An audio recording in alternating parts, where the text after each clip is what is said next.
ተመልካቾቻችን ይህ በምልአት የወንጌል አገልግሎት እየተዘጋጀ የሚቀርብላችሁ ሳምንታዊ እግዚአብሔርን ቃል የምንሰማበት ጊዜ ነው። ባለፉት ሁለት ጊዜያት ምዕራፍ 1ን ለማየት ሞክረናል። ዕብራውያን ምዕራፍ 1 ላይ ዛሬ ደግሞ ዕብራውያን ምዕራፍ 2ን እንመለከታለን ከቁጥር 1 እስከ 4 ያለውን ክፍል እና የዕብራውያንን መጽሐፍ እየተመለከተ እንዳለ ባለፈው ሳምንት መላእክትና ክርስቶስን ያላቸው ሚናም ከእግዚአብሔር አብ ጋር ያላቸውን ግንኙነት ምን እንደሆነ በግልጽ ጸሐፊው ለማስቀመጥ ሞክሯል። ከዚህ በኋላ ምን የሚል ቃል እናገኛለን? ምዕራፍ 2 ላይ ስለዚህ ከሰማነው ነገር ምናልባት እንዳንወሰድ ለእርሱ አብልጠን ልንጠነቀቅ ያስፈልገናል የሚል ቃል እናገኛለን። ስለዚህ ከሰማነው ነገር ምናልባት እንዳንወሰድ። ስለዚህ ሲል ያው ከላይ ካለ ሐሳብ ጋር ተያያዥነት ኖሮት እንደመጣ ማየት ይቻላል። ምክንያቱም ጸሐፊው ያለ የነበረው በመላእክትና በክርስቶስ መካከል ያለው ልዩነት ምን እንደነበር ለአብ ያላቸው ግንኙነት ወይም ከአብ ጋር ያላቸው ቀረቤታ ምን ይመስል እንደነበር ነው በደንብ ሲያብራራ የነበረው።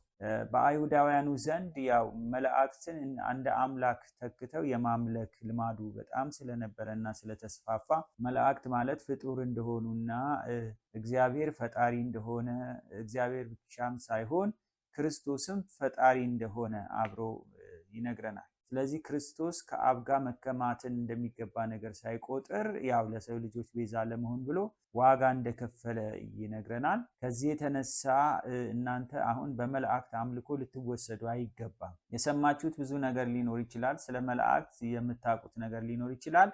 እውነት ነው። ከሰው ይሄ ከስጋ ለባሹ ሰው ክብሩ ማንነቱ መንፈስ መሆኑ ወይም መንፈሳዊ አካል መልበሱ የተለየ ሊያደርገው ይችላል። ግን ያ ማለት ከክርስቶስ ጋር እኩል ነው ማለት አይደለም የሚል። ስለዚህ ምንድነው ትኩረት ሰጥቶ የሚናገረው? መወሰድ የሚል ነገር እናገኛለን። መወሰድ። ስለዚህ ይላቸዋል ከሰማነው ነገር ምናልባት እንዳንወሰድ። የሰማችሁት ስለ መላእክት የሰማችሁት የተጋነነ ነገር ወይም መላእክትን መጽሐፍ ከሚገልጠው ወይም ደግሞ እግዚአብሔር ካስቀመጠው ስፍራ በላይ ሆኖ የሰማችሁት ነገር ምናልባት እንዳይወስዳችሁ ወይም እንዳይወስደን ልንጠነቀቅ ይገባል። ይህ ሰው ያው አይሁዳዊ እንደሆነ ግልጽ ነው። ምናልባት እኛ እያለ ብዙ ስለሚናገር አይሁዳዊ እንደሆነ ያሳብቅበታል ከአጻጻፉም የተነሳ አይሁዳዊ ክርስቲያን ማለት። ስለዚህ እንዳንወሰድ ምናልባት ስለ መላእክት ከሰማነው በጣም የተጋነነ ነገር የተነሳ ክርስቶስን እንዳይሸፍንብንና እንዳንወሰድ። ብዙ ጊዜ እዚህ ላይ የምናየው ቁልፍ ቃል መወሰድ የሚለው ነው። ምንድን ነው የሚወስደን? አንዳንድ ጊዜ አብዝተን የምንሰማቸው ነገሮች ስለ ነገሮች በጣም ከነሱ ከሆኑት ነገር በላይ በጣም የተጋነነ ሆነው የምንሰማቸው ነገሮች በጣም አይምሯችንን የመቆጣጠር አቅም አላቸው። ስለዚህ እነዚህ ሰዎች መጀመሪያውን እምነት ጀምረዋል፣ በክርስቶስ አምነዋል። ከዛ በኋላ ግን ወደ ማፈግፈግ እየመጡ ነው። እንዲያፈገፍጉ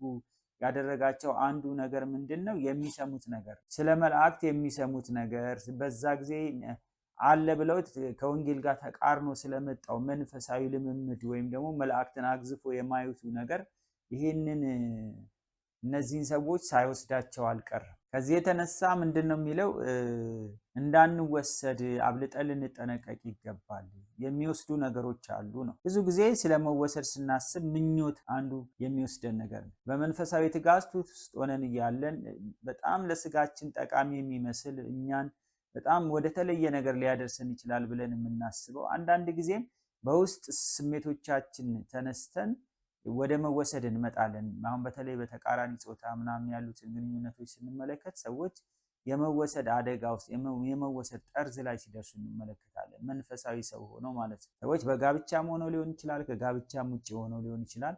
እንደዚህ አይነት አደጋ ሲመጣባቸው እንመለከታለን። ከዛ ባሻገር ደግሞ የተለያዩ እኛን ሊስቡ የሚችሉ ነገሮች እና ምኞታችንን የሚቀሰቅሱ የውስጥ ፍላጎቶቻችንን ሊያነሳሱ የሚችሉ ነገሮች ሰዎችን ሊወስድ ይችላሉ። እነዚህ ሰዎች አንዳንድ ጊዜ መንፈሳዊ የሚመስል ነገር በጣም ተጋኖ የቀረበው ነገር እንደወሰዳቸው ሁሉ ዛሬ ደግሞ ምናልባት የመላእክት አምልኮ አንዳንዶቻቸውን ጥርግ አድርጎ ወስዷል። መላእክትንና ለእግዚአብሔር የሚሰጡት ቦታ እኩል እንዳልሆነ ማየት እንችላለን። ሌላው የምንመለከተው ነገር መወሰድን ስናስብ ያው ምኞትና ፍላጎት በጣም የተያያዘ ነገር ነው። አንዳንድ ጊዜ ደግሞ የሆነ ፍላጎት ይኖረናል፣ የሆነ የተደበቀ ፍላጎት ይኖረናል።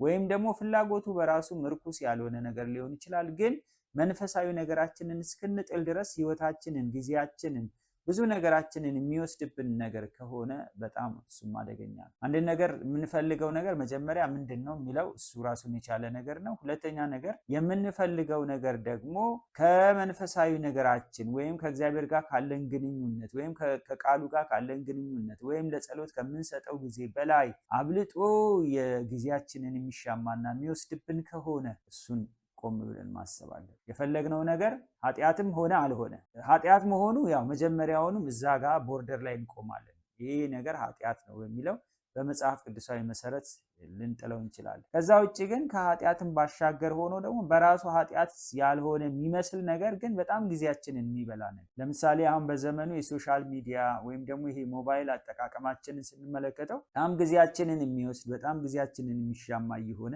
ብዙ ሰዎች በጣም ለረጅም ሰዓታት ጊዜያቸውን በዛ ቦታ ላይ ያጠፋሉ። ስለዚህ ብዙ ነገሮቻቸውን ያናጋሉ። ከሰዎች ጋር ያላቸውን ግንኙነት ያናጋሉ።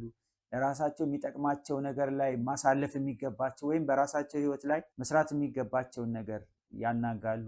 ከዛም አልፎ ደግሞ ከእግዚአብሔር ጋር ያለው ግንኙነት የሚናጋበት ሁኔታ ሲፈጠር እንመለከታለን። አንዳንድ ጊዜ የምንፈልጋቸውን ነገሮች መፈለጋችን በራሱ ክፉ ላይሆን ይችላል፣ ግን ደግሞ አጠቃቀማችን ላይ በደንብ ማየት ያስፈልጋል። ምን ያህል ሰዓት ነው እዚህ ጋር ልጠቀም የምችለው? መቼ ነው የምጠቀመው? ይህን ፍላጎቴን እንዴት አድርጌ ነው ገድቤ መያዝ ያለብኝ? ለዚህ ፍላጎቴና ለሌሎች የምንሰጠው ጊዜ ምን ያህል መሆን አለበት የሚለውን ነገር ማሰብ ያስፈልጋል። እነዚህ ሰዎች ክርስቶስ እስኪሸፈንባቸው ድረስ የመላእክት አምልኮ እና የመላእክትን ገናናነትና ትልቅነት በመስማት ጊዜያቸውን የሚያሳልፉ ሰዎች ነበሩ። ሌላው የቀደመው የከበረ ነገር የሚያስረሳ ይሆናል። አያችሁ፣ አንዳንድ ጊዜ ያለው ችግር የመወሰድ ችግር የተቀበልነው የከበረ ሕይወት ነው፣ በክርስቶስ ኢየሱስ ያገኘነው የከበረ ነገር ነው። ግን አንዳንድ ጊዜ በጣም ስለምንወሰድ ይሄ የቀደመውን የከበረ ነገር ያገኘነውን ሕይወት የክርስቶስን ሕይወት የሚያስጥለን አይነት ነገር ይሆናል። በፊት የከበረ መሆኑ ገብቶን ለማገልገል ዝግጁ ነን። ልዩ ልዩ መንፈሳዊ ተሳትፎች ላይ ለመሳተፍ ዝግጁ ልንሆን እንችላለን። እየዋል እያደረ ሲመጣ ግን ያንን የከበረውን ነገር ለከበረው ነገር የምንሰጣቸውን ጊዜያቶች ከመወሰዳችን የተነሳ ዛሬ በተከሰተ ነገር፣ ዛሬ ብቅ ባለ ነገር፣ ዛሬ መልካም ነው ተብሎ በማህበረሰቡ በሚነገርለት ነገር ከመወሰዳችን የተነሳ ምን ልናደርግ እንችላለን? እጃችን ላይ ያለውን የከበረ ነገር ልናጣ እንችላለን። አንዳንድ ጊዜ ደግሞ ምንድነው የሚያደርግብን? ሰይጣን የተሻለ መስሎ የማሳየትም ነገር ደግሞ አለ እና እንድንወሰድ የሚያደርገን ነገር ምናልባት ትላንትና የሄድንበት መንገድ ልክ አይደለም ብለን እንድናስብ ሰይጣን ሊያደርገን ይችላል። ምናልባት ትላንትና በመንፈሳዊ እውነት ውስጥ የመሄድ ከጌታ ጋር ብዙ ጊዜ የማሳለፍ እንዲሁም ደግሞ ያው ሁሉን ነገር በጊዜውና በሰዓቱ ፕሮግራሙን ይዘን የምናስኬደውን ነገር ትተን ዛሬ የሆነ የመጣ ነገር ማህበረሰቡ የሚጋጋጥበትና በጣም የሚፈልገው ነገር ከመሆኑ የተነሳ የተሻለ መስሎ ስለሚታየን የመወሰድ አደጋ ውስጥ እንገባለን። ይሄ መወሰድ የሚባለው ነገር በአንድ ጊዜ የሚመጣ ነገር አይደለም። ጎርፍ እያሳሳቀ ይወስዳል እንደሚባለው አይነት ከጊዜ ወደ ጊዜ ከቀናት ወደ ቀናት ቀስ እያለ ህይወታችን እየበላ እየቦረቦረ የተሻለ መስሎ ይታየናል። ከጌታ ይልቅ የተሻለ መስሎ ይታየናል። ምናልባትም በዚህ መሃል በዚህ አጋጣሚ ውስጥ መንፈስ ቅዱስ ይህን ነገር ተወው ሊለን ይችላል። የእግዚአብሔር ቃል ኩልል አድርጎ መንፈስ ቅዱስ እያሳየ ይሄን ነገር ብትተው ይሻላል፣ አይጠቅምህም እንኳን እያለን ቀስ እያለን እየሄድን በኋላ ማንወጣበት ደረጃ እንደርሳለን። እና መወሰድ በአንድ ምሽት የሚፈጠር ነገር አይደለም። መወሰድ ያው ብዙ ጊዜ የሚፈልግ ሊሆን ይችላል። ምናልባትም ቀስ እያለ ከጊዜ ወደ ጊዜ የሚወስደን መወሰድ የማታለልም አደጋ አለው። አታላይ አይነት ባህሪ ያለው ሰዎችን የሚወስዱ ነገሮች፣ ከትክክለኛውና ከእውነተኛው ነገር ፈቀቅ የሚያደርጉ ነገሮች አታላዮች ናቸው። ሲጀመር እነሱ እውነት ስላልሆኑ ነው አትወሰዱ የሚል ቃል እዚህ ጋር የሚናገር። ትምህርቶች፣ ንግግሮች፣ በተደጋጋሚ የምንሰማቸው ነገሮች አንዳንድ ጊዜ ውሸት መሆኑን እያወቅን ግን ደግሞ ብዙ ከመነገሩ የተነሳ ሳናስበው ወደ መታለል እንደርሳለን። አንድ ጊዜ አንድ ሰው ሲናገር እንደዚህ አለ። የሆነ ቤተክርስቲያን አካባቢ ሄድና እዛ ጋር በግድግዳው ላይ ማርያምን አየኋት አይነት ነገር ይላል። ከዛ በኋላ ይመጣና እስቲ ብዬ እናገራለሁ ብሎ ሄዶ ለሰዎች መናገር ሲጀምር ብዙ ሰዎች መጉረፍ ጀመሩ እና በጣም ብዙ ሰዎች ጎረፉና አንዳንዶቹ እውነትም አይተናታል ምናምን ማለት ጀመሩ እና ከዚህ የተነሳ ሰውየው እንደገና ራሱ የተናገረውን ነገር ማመን አቅቶት ይሄ ነገር እውነት ይሆን እንዴ በሚል መልሶ እዛው ቦታ ላይ ራሱም እንደ ሄደ እንደዚህ አይነት ነገር ሲነገር ሰምቻለሁ። እና አንዳንድ ጊዜ እኛ ራሳችን እንኳን የፈጠርነው ይጠቅመናል ብለን ያልነው ወይም ደግሞ በሰዎች የተነገረ ግን እውነት እንዳልሆነ እየገባን በሂደት ብዙ ከመነገሩና ስለዛ ነገር ተጋኖ ከመወራቱ የተነሳ የመታለል አደጋ ውስጥ ልንገባ እንችላለን። እነዚህ ሰዎች ክርስቶስን ሲቀበሉ እውነት ገብቷቸዋል። ክርስቶስ ብቻ የመዳን መንገድ እንደሆነ፣ ክርስቶስ አምላክ እንደሆነ፣ ለዘመናት ሲጠበቅ የነበረ መሲህ እንደነበረ፣ ዛሬ እነሱን ሊያድን የመጣ እንደሆነ ገብቷቸው ክርስቶስን ተቀብለውት ነው። ግን ደግሞ በሂደት አታላይ የሆኑ በጣም መንፈሳዊ የሆኑ ነገረ መለኮታዊ ትንታኔ የረቀቀ የሚመስሉ ነገሮችን ከመስማታቸው የተነሳ ምናልባት እነዚህ ሰዎች እየተወሰዱ ሳይሆን አልቀርም። ከዚህ የተነሳ እንዳንወሰድ ይላቸዋል። የመወሰድ አደጋ ላይ እንዳሉ አንዳንዶችም እየተወሰዱ እንደሆኑ አመላካች ንግግር። ስለዚህ አብልጠን ልንጠነቀቅ ይገባል። ይህንን የተቀበለውን ሕይወት በጥንቃቄ የምንመራው በጥንቃቄ የምንሄድበት መንገድ እንደሆነ ነው የሚናገረው። አንዳንድ ጊዜ ደግሞ የመታለል አደጋችን የሚጨምረው ተስፋ አስቆራጭ የሆኑ ነገሮችንም ስለምናስተናግድ፣ ተስፋ የሚያስቆርጡ ነገሮች በመጡ ቁጥር ተስፋ የሚሰጡ የሚመስሉ እኔ ተስፋ እሰጥሃለሁ የሚሉ አይነት ነገሮችን እነሱን ለማስተናገድ እንሞክራለን። ምናልባት እነዛ ነገሮች ይሄ ተስፋ አስቆራጭ በሚመስለው መንገድ ስንሄድ ክርስቶስ ከኛ ጋር ከሆነ እነዛም ቀናቶች ያልፋሉ ብለን በጌታ ላይ የመደገፍና ጌታን ተስፋ ማድረግ ላይ ማተኮር ሲገባን ተስፋ በጣም እየቆረጥን ስንመጣ አሁን ምንድነው የምንፈልገው? መጠጊያ ነው የምንፈልገው። አሁን ምንድነው? መሸሸጊያ ነው የምንፈልገው። አሁን ምንድነው? አይዞህ ባይ ነው የምንፈልገው። አሁን ምንድነው? የሚቀበለን ሰው ነው የምንፈልገው። ከዚህ የተነሳ ከነዚህ ተስፋ አስቆራጭ ነገሮች ወጥተን ተስፋችንን ሊያለመልም የሚችሉ ነገሮችን ማፈላለግ እንጀምራለን። ያን ጊዜ ሊወስዱን የማይገቡ ነገሮች ህይወታችንን ሊወስዱት ይችላል። ስለዚህ ቀስ በቀስ እየወሰዳቸው የመጣ እንደሆነ እንመለከታለን። እነዚህ ሰዎች ሂደቱ በአንድ ምሽት ሊሆን የሚችል ነገር አይደለም። መወሰድ የአንድ ምሽት ጉዳይ አይደለም። እነዚህን ሰዎች ሲወስዳቸው ነው የምንመለከት። ሁለተኛ የምናየው ነገር በመላእክት የተነገረው ቃል ጽኑ ከሆነ ይላል፣ እኛስ ይህንን ለሰማነው ነገር ችላ እንዳንል እያለ ጸሐፊው ይናገራል። ምንድነው የሚለው እዚህ ጋር? በመላእክት የተነገረው ቃል ጽኑ ከሆነ መተላለፍና አለመታዘዝን ሁሉ የጽድቅ ብድራት ከተቀበለ እኛስ እንዲህ ያለውን ታላቅ መዳን ቸል ብንለው እንዴት እናመልጣለን? እዚህ ምንድነው የናቪው ላይ ሲናገር ምንድነው የሚለው? ይሄ አዲሱ መደበኛ ትርጉም ላይ የጽድቅን ብድራት ሁሉ ከተቀበለ እኛስ፣ የጽድቅን ብድራት የሚለው ቅጣት በሚለው ነው የሚተካው። ይሄንን በመላእክት የተነገረውን ጽኑ ቃል መተላለፍና አለመታዘዝ የሚያስከትል ከሆነ ምን አለው? ቅጣት አለው አይነት ንግግር ነው የሚናገር። ስለዚህ ይሄ ቅጣት ደግሞ ምን ሊያስከትል ይችላል? ያው ቅጣት ሊያስከትል ይችላል ቸልተኝነት በራሱ ተቀባይነት እንደሌለ እና ቸል አትበሉ። ምክንያቱም ይሄ በክርስቶስ የተነገረ ቃል ነው። ይሄ በክርስቶስ የተነገረ የመዳን መንገድ ነው። ስለዚህ ክርስቶስ ራሱ የተናገረውን ነገር አለመቀበልና ቸል ማለት ዋጋ ሊያስከፍል ይችላል። በመላእክት የተነገረው ምንድን ነው የሚባል? በሙሴ የተሰጠው ሕግ ነው። በሙሴ የተሰጠውን ሕግ ተላልፈው ነበር እነዚህ ሰዎች። ከዚህ የተነሳ እሱን እንደ ከባድ ቅጣት የሚያስከትል ከሆነ አሁን በክርስቶስ የተነገረው መዳን በእኔ ነው፣ መዳን በክርስቶስ ነው፣ መዳን በእምነት ነው፣ መዳን ክርስቶስን በመቀበል ነው የሚባለው ነገር እንዴት የባሰ ቅጣት ሊያስከትል አይችልም። ስለዚህ የክርስቶስ የመዳን መንገድ ቀላል ነበር። ሰዎች ዋጋ የሚከፍሉበት አይደለም። ሰው ሕግ መጠበቅን አቅቶት ነው ክርስቶስ ከሰማይ ሰማያት እዚህ ምድር ላይ የወረደ ዋጋ እንዲከፍል ይሆን። ስለዚህ ደግሞ ይህንን በእምነት የተቀበልነውን መዳን ቸል ብንል ዋጋ ያስከፍል። በህይወታችን ላይ ከሚያጠቁን ነገሮች አንዱ ቸልተኝነት ነው።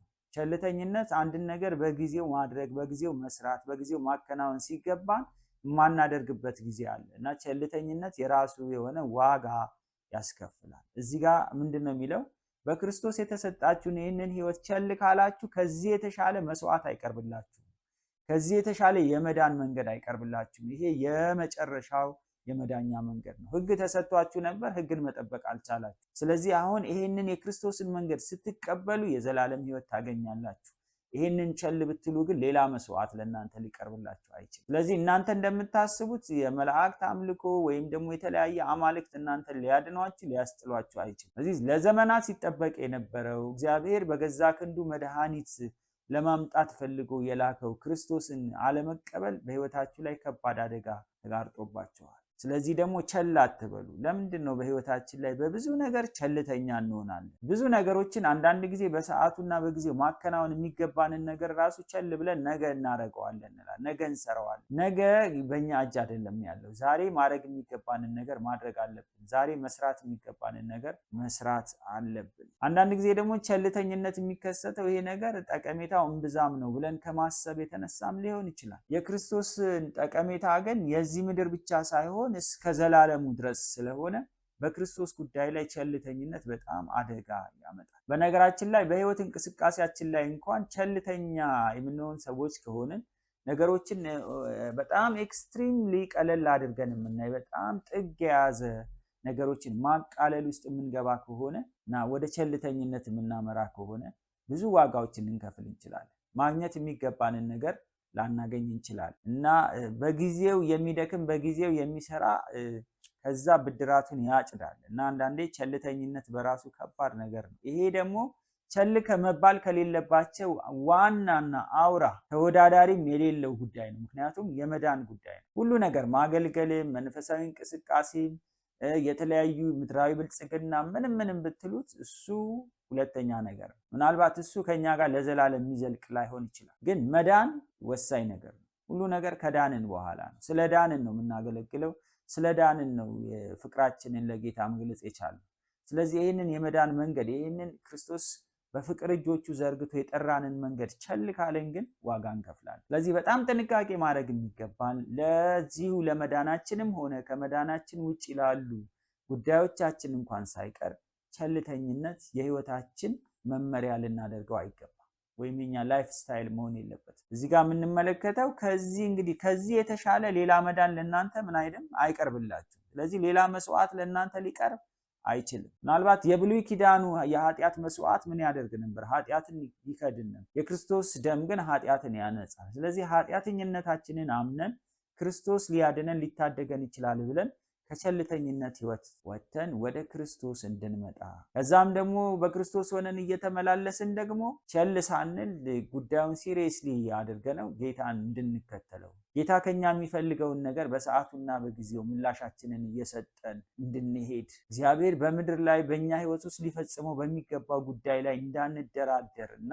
ከቸልተኝነት ራሳችንን ነፃ እንድናደርግ ይነግረናል። ሌላው የመዳን እውነት በራሱ በክርስቶስ የተነገረ ነበር። አያችሁ፣ አሁን ልዩ የሚያደርገው ነገር ይሄ የተነገረው ነገር በሌላ ሰው አይደለም፣ በራሱ በክርስቶስ የተነገረ ነው። ይሄን ደግሞ የሰሙ የቅርብ ሰዎች ነበሩ፣ ደቀ መዛሙርት ነበሩ፣ ፈርስት ሃንድ ኢንፎርሜሽን የደረሳቸው ሰዎች ነበሩ። እነሱም ደቀ መዛሙርቱ ናቸው። ስለዚህ እነሱ ለኛ ነገሩን። ስለዚህ እኛ አሁን በአሉባልታ የሰማነው ነገር አይደለም። ክርስቶስ ማን እንደሆነ፣ ክርስቶስ ምን እንዳስተማረ፣ ክርስቶስ የመዳን መንገድ የትኛው ነው ብሎ እንደተናገረ ለኛ እነሱ ነገሩ። ስለዚህ ይህንን ነገር የመቀበልና እኛም ለእናንተ የማስተላለፍ ኃላፊነት ነበረብን።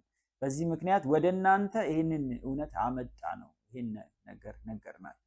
ስለዚህ በዚህ ጉዳይ ላይ ምን አትበሉ? ቸል አትበሉ። በራሱ በክርስቶስ የተነገረ እውነት ነው ይሄ። ስለዚህ ይህን የሰሙ ደቀ መዛሙርት ደግሞ ለእናንተ ወይም ለእኛ ተናገሩ። ስለዚህ የምንነግራችሁ ነገር አሉባልታ አይደለም፣ በጌታ የተነገረ እውነት ነው። በመጀመሪያ የሰሙት ከእግሩ ስር ቁጭ ብለው ያደመጡ ሰዎች፣ የተማሩት ሰዎች ናቸው ለኛ ያካፈሉ። ብዙ ጊዜ ታውቃላችሁ፣ አንዳንድ ነገር ሲነገር ሰንሰለቱ በበዛ ቁጥር፣ ሰዎች በተቀባበሉት ቁጥር ነገሮች እየተጨማመሩ እየተቀባቡ ምናምን ወደ መጨረሻው ላይ ሲደርስ ከዛ እውነት በጣም የተቃረነ ነገር መነገር ሊጀምር ይችላል። አሁን ግን እዚህ ጋር የሚላቸው ነገር ምንድነው? እኛ የመጀመሪያው ራሱ ክርስቶስ ያስተማራቸው ሰዎች ናቸው እኛን ያስተማሩ። ስለዚህ ከዚህ የመዳን መንገድ ወደ ኋላ ልትሉ አይገባም። እውነቱ ይሄ ነው። እውነቱ እናንተ ዛሬ የሚያደናግረው ይሄ የመላእክት አምልኮ ወይም ደግሞ በመላእክት ከክርስቶስ እንደሚበልጡ አድርጎ የሚወራው ነገር፣ ለነሱ አምልኮና ስግደት መሰጠት አለበት የሚባለው ነገር አይደለም።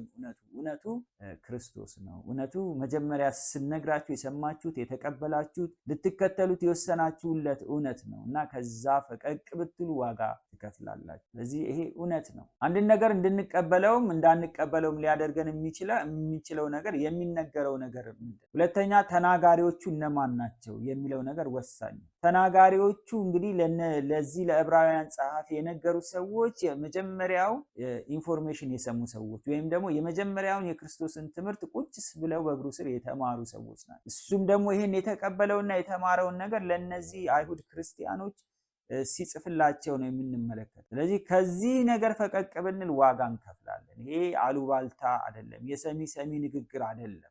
ምክንያቱም ክርስቶስ ራሱ የተናገረው ያስተማረውን እውነት ይህንን በእግሩ ስር ቁጭ ብለው የሰሙ ሰዎች የነገሩን ነው እና እባካችሁ በዚህ ጉዳይ ላይ አትደራደሩ። ምክንያቱም እኛ የሰማነው ፈርስት ሃንድ ኢንፎርሜሽን። ጆን ማካርተር የተባሉ ትልቅ የነገረ መለኮት ምሁር በኮመንተሪያቸው እንደጻፉት መንፈሳዊ እድገታቸውና ደቀ መዝሙር መሆናቸውን ቸል ሊሉ ይችላሉ፣ ነገር ግን ድነታቸውን ችላ ማለት አይችሉም። ሰው ያው ጌታን ከተቀበለ በኋላ ደቀ መዝሙር እንዲሆን ይጠበቅበታል። ደቀ መዝሙር ቢሆን ከጌታ ጋር የተጣበቀ ሁልጊዜ የጌታ ተማሪ ሆኖ እንዲመላለስ ሊያደርገው ይችላልና ብዙ ጥልቅ መንፈሳዊ ነገር እንዲረዳ ሊያደርገው ይችላል። ከዛም ባሻገር ደግሞ መንፈሳዊ እድገታችንም በዛው መጠን እየጨመረ እያደገ ሊመጣ ይችላል። ስለዚህ ደቀ መዝሙር መሆናችን በጣም ወሳኝ ነገር ነው። የቤተ ክርስቲያንም አንዱ ተልእኮ ደቀ መዝሙር መሆን ነው። ግን እነዚህን ነገሮች እንኳን ሰዎች ችላ ቢሉ፣ ችላ መባል የሌለባቸው ነገሮች ናቸው፣ ግን ችላ ቢሉ በመንፈሳዊ ነገራቸው ግን መደራደር የለባቸው። ማለትም በድነታቸው መደራደር የለባቸው። ምክንያቱም ከዚህ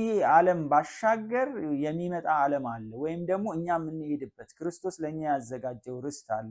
ያንን ማጣት ማለት ደግሞ በእግዚአብሔር የዘላለም ቁጣ ፍርድ ላይ መውደቅ ነው። ስለዚህ ይህንን ቸል ማለት አይገባም ይላል ጆን ማካርተር። ይህን ጸሐፊ እየተናገረ ያለው ከዚህ በፊት ወንጌልን ለሰሙት እንጂ ላልሰሙት አይደለም። ጸሐፊው እየተናገረ ያለው ቸል አትበሉ፣ ወደኋላ አትበሉ ምናምን ሲላቸው መጀመሪያ ደስ ብሏቸው የተቀበሉት እውነት ነበር። ከልዩ ልዩ ነገር የተነሳ እነዚህ ሰዎች ወደ ቸልተኝነት ውስጥ እንደገቡ እንመለከታለን። ስለዚህ ምንድነው የሚላቸው? እባካችሁ ቸል አትበሉ። ምክንያቱም በመጀመሪያ የተነገረ ነገር ነው፣ በክርስቶስ የተነገረ ትምህርት ነው ተቀብላችሁት የነበራችሁት እና እሱን እንደ ተራ ነገር ልታቃልሉት አትሞክሩ የሚላቸው። ጸሐፊው ለኢአማንያን ተጽፎ ቢሆን ኖሮ እኛ እያለ አይናገርም ነበር። ጸሐፊው የጻፈው ላላመኑ ሰዎች ቢሆን ኖሮ እኛ እያለ አይናገርም ነበር። እሱም እንደነሱ የዕብራዊ ክርስቲያን ሆኖ ነው እየጻፈላቸው ያለ። ስለዚህ እኛ የሚለው ቃል ተደራሲያኑ እንደ እርሱ አይሁድ ዜግነት ያላቸው መሆናቸውን አመላካች። ጸሐፊው እኛ እያለ ነው የሚለው። ለሰማነው ነገር አብልጠን ልንጠነቀቅ ይገባል ሲል እያለ ነው ያለው፣ እኛ እያለ ነው ያለው። ስለዚህ ራሱን አካቶ ነው እየተናገረ ያለው። ለዚህ ጸሐፊው እኛ በማለት ከተደራሲያኑ ጋር ራሱን ማካተቱ እነርሱ በነበሩበት መንፈሳዊ ደረጃ መሆኑን ግን አያመለክትም። ይሄ ማለት ያው አይሁዳዊ ክርስቲያን ነው፣ ከተደራሲያኑ ጋር ራሱን ኢንክሉድ እያደረገ ነው፣ ግን እነሱ በነበሩበት መንፈሳዊ ውድቀት ላይ ግን ነበረ ማለት አይደለም፣ ወይም ደግሞ ማፈግፈጉስ ነበረ ማለት አይደለም። ምክንያቱም እየጻፈላቸው ያለው ነገር በጣም ሞጋች የሆነ ጽሑፍ ነው የጻፈላቸው። መላእክት አያድኗችሁም፣ ምናልባት ደግሞ የተለያዩ እናንተ ትልቅ ናቸው ብላችሁ የምትሏቸው ሰዎችም አያድኗችሁም፣ የሚያድናችሁ ክርስቶስ ነው። መጀመሪያ የተቀበላችሁት፣ መጀመሪያ የሰማችሁት፣ ከዚህ እውነት ፈቀቅ ልትሉ አይገባም እያለ ነው የሚሞግታል። ከዚህም ባሻገር ሲናገራቸው ምንድን ነው የሚለው? ይሄንን እውነት በምልክትና በድንቅ በታምራትም አጸናላቸው ብሎ ይናገራል። ይህንን ክርስቶስ የተናገረውን ቃል እነሱ ተቀብለው እያስተጋቡ ለእኛ በሚነግሩን ሰዓት በታምራት በድንቅ እና በምልክት እንዳጸና እኛ ምስክሮች ነን ያለ ነው የሚናገር። ስለዚህ ምንድነው? እኛ ይህንን ነገር ሰምተናል። ዝም ብሎ ተራ ንግግር አይደለም። ይሄ የእግዚአብሔር ቃል፣ ይሄ የክርስቶስ ቃል ወደኛ በመጣ ጊዜ ብዙ ተአምራት አድርጓል፣ ህይወታችንን ለውጧል። እናንተንም ህይወታችሁን መለወጥ የሚችል ቃል ነው። ባካችሁ ይሄ ከዚህ እውነት ፈቀቅ አትበሉ። እናንተ እንደምትሏቸው አሁን እዚህ አካባቢ ላይ አየሩን የተቆጣጠረ ወሬ፣ ንግግር፣ የመላእክት አምልኮ፣ የተለያየ ነገር፣ የተለያየ ስነ መለኮታዊ ጨዋታ እሱ አይደለም የሚያድነው። የሚያድነው እኛ መጀመሪያ የነገርናችሁ ከመጀመሪያዎቹ ተደራሲያን ወይም ደግሞ ከመጀመሪያዎቹ በክርስቶስ እግር ስር ቁጭ ብለው ከሰሙት ሰዎች የሰማነውን ነገር ነው የነገርናችሁ። እባካችሁ ከዛ ፈቀቅ አትበሉ። ምክንያቱም ይሄ ንግግር በሚነገር ሰዓት ወደኛ ሲመጣ በተአምራት በኃይል በድንቅ ነበር የተነገረን። ስለዚህ ይህንን የተነገረንን ነገር ማንም ሊያስከደን አይችልም እና እባካችሁ ከዚህ ወንጌል ፈቀቅ አትበሉ። በዚህ ቃል ውስጥ፣ በዚህ ንግግር ውስጥ፣ በዚህ የመዳን መልእክት ውስጥ ኃይል ነበረ፣ ተአምራት ነበረ፣ ድንቅ ነበረ። ስለዚህ ከሰዎች ንግግር፣ ከሰዎች ፍልስፍና ላቅ ያለ መለኮታዊ ፋይዳ ያለው ህይወታችንን መለወጥ የሚችል የእኛን ህይወት ለዘላለም መንግስተ ሰማያት ላይ ሊያደርሰን የሚችል የዘላለም ዕጣ ፈንታችንን የሚወስን ጉዳይ ነው እና በዚህ ጉዳይ ላይ አትደራደሩ፣ ቸል አትበሉ ነው የሚላቸው። ስለዚህ ይሄ ነገር ሲነገር ብዙ ተአምራት ይሆን ነበር፣ ብዙ ድንቅ ይሆን ነበር። ቃሉ በድንቅ ነበር ሲጸና የነበር። ስለዚህ ብዙ ሰዎች አላችሁ የወንጌል ቃል ተመስክሮላችሁ እና እውነቱን የገባችሁ ግን ህይወታችሁን ለክርስቶስ መስጠት የማትፈልጉ ሰዎች አላችሁ። አሁን ለኛ ነው የምናገረው። ብዙ ሰዎች ወንጌል ሰምተናል፣ አሳማኝ እንደሆነ ገብቶናል፣ መጽሐፍ ቅዱሳዊ እውነት በሆነ መንገድ ኮንቪንስ ሆነናል፣ ግን ደግሞ ህይወታችን ለክርስቶስ መስጠት አንፈልግ። ግን መጽሐፍ ሲናገር የመዳን ቀን ዛሬ ነው። ነገ ምን እንደሚመጣብን አናውቅም። ከሰዓታት በኋላ ምን እንደሚገጥመን አናውቅም። አሁን በሰማነው ሰዓት፣ በሰማነው ደቂቃ፣ በሰማነው ሞመንት ውስጥ የክርስቶስን እውነት መቀበል ህይወታችንን ከሞት ወደ ህይወት እንዲሻገር ያደርገዋል። ልናምነው ልንከተለው ውሳኔ ብናደርግ እና የቀደመው ነገራችንን በንስሐ ብናስተካክል የዘላለም ህይወት እናገኛለን። እናንተ ወንጌልን ሰምታችሁ በውሳኔ ጠርዝ ላይ ሆናችሁ ግን እርሱን ለመቀበል ዝግጁ አይደለሁም እያላችሁ የምትወዛገቡ ሰዎች እባካችሁ ተመለሱ። አንዳንዶቻችሁ በጣም ተገፍታችሁ ያ እውነት ቻሌንጅ እያደረጋችሁ እየሞገታችሁ የውሳኔ ጠርዝ ላይ ደርሳችኋል፣ ግን እንደገና ደግሞ ለማፈግፈግ ወደኋላ ስትሉ ትታያላችሁ። እባካችሁ ተመለሱ እናንተ ሰዎች። ምክንያቱም ይሄንን ቀን፣ ይሄን ሰዓት፣ ይሄን ጊዜ የሰጣችሁ ጌታ ነው። ምናልባት ይሄንን ጊዜ የማታገኙበት ሰዓት ሊመጣ ይችላል። እዚህ ወላዋይነት አያስፈልግም፣ ወደኋላ ማፈግፈግ አያስፈልግም። ይሄንን የመዳን መንገድ እና እውነት ተቀብለን እንድንሄድ እና ለዚህ ምላሽ እየሰጠን እንድንሄድ ጌታ ይፈልጋል። እባካችሁ በጌታ ፍቅር ነው የምለምናችሁ፣ ተመለሱ። በምን ሁኔታ ውስጥ እንዳላችሁ አላውቅም። መወሰን ያቅታችሁ የተቸገራችሁ ለምንድን ነው? ዝግጁ አይደለሁም የምትሉት ለምን? ምንም እንድናደርግ ወይም ደግሞ ይሄን እናድርግ፣ ይሄን መስዋዕት አምጣ ምናምን የሚለን ነገር እዚህ ጋር የለም። መቀበል ነው፣ ማመን ነው፣ እከተልሃለሁ ብሎ ውሳኔ ማድረግ ነው። ስለዚህ እባካችሁ በዚህ መንገድ ላይ አለመሄድ የህይወት ኪሳራ ነው የሚያመጣው እና እንመለስ። የውሳኔ ጠርዝ ላይ ሆኖ መቆየት ምንም የሚጠቅመው ነገር የለም፣ ህይወትን ይጎዳል። ስለዚህ እባካችሁ እዛው ጠርዝ ላይ እንደደረሳችሁ ህይወታችሁን ለጌታ ስጡ፣ ፊታችሁን ወደ ጌታ አዙሩ። የመዳን ቀን ዛሬ ነው። የሰማነውን ቃል ይባርክልን። ተባረኩ። አሜን።